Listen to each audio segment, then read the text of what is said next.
Let's take a live look outside. Our Saturday on the Front Range is looking a lot more like July, a hazy July than October. Meteorologist Stacey Donaldson joins us in this weather action day. Stacey, it's hot out there. Oh my goodness, and our fire danger is really high. Are we seriously in October right now?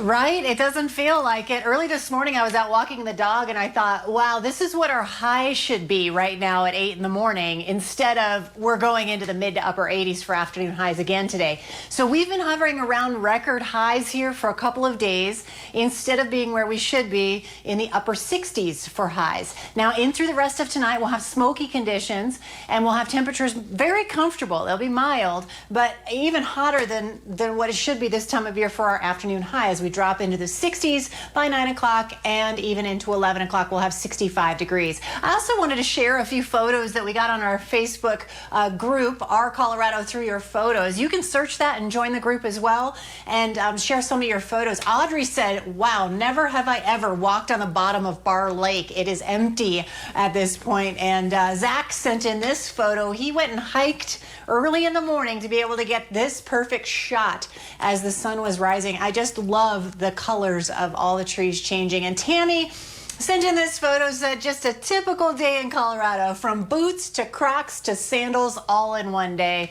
And yes, that's kind of what it feels like right now as we change things up here into the next couple of days. Afternoon highs have been in the 80s here from Denver across the eastern plains, 60s and 70s for the higher elevations. And as I mentioned, our average high is 68 degrees this time of year, but we've been closer to the record, which today was 89, set back in 1910. Yesterday, we were only 2 degrees away from a record, and the day before we tied the record. As for our air quality alert, we have one of those in effect for the Front Range. Everything shaded in pink is high fire danger. The winds are expected to gust tomorrow afternoon up to potentially 50 miles an hour for the day. So we're going to keep a close eye on that because the fire danger is going to increase exponentially. Wildfire smoke continues to keep that air quality warning over us.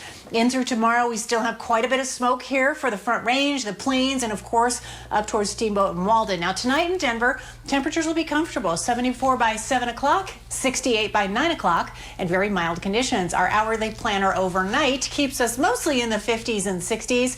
And then here comes a cold front. This is our next weather maker. It's going to be entering into the state tomorrow morning, and then into the afternoon, really changing the weather for the high country first. So we'll see some rain and some snow develop tomorrow afternoon in the high country. And then you see how cool it is off to the northwest, 40s and 50s tomorrow, then 70s and 80s for the eastern half of Colorado, because the passage of this front is going to be taking some time throughout the day tomorrow. So our FUTURECAST, keeping the rain and the snow into the afternoon off to our west. We have about a 20% chance of scattered showers tomorrow afternoon, but I think most of those showers will be up in the high country. So tomorrow, temperatures only in the 70s. It will cool down, 40s and 50s for the mountains, and cool with showers up in the high country. 75 windy conditions tomorrow, and on our 7-day forecast, we'll stay in the 70s for the beginning of the week, and then into the end of the week, we'll have temperatures dropping into the 60s with partly cloudy skies. So very windy tomorrow, just to give you a heads up about that.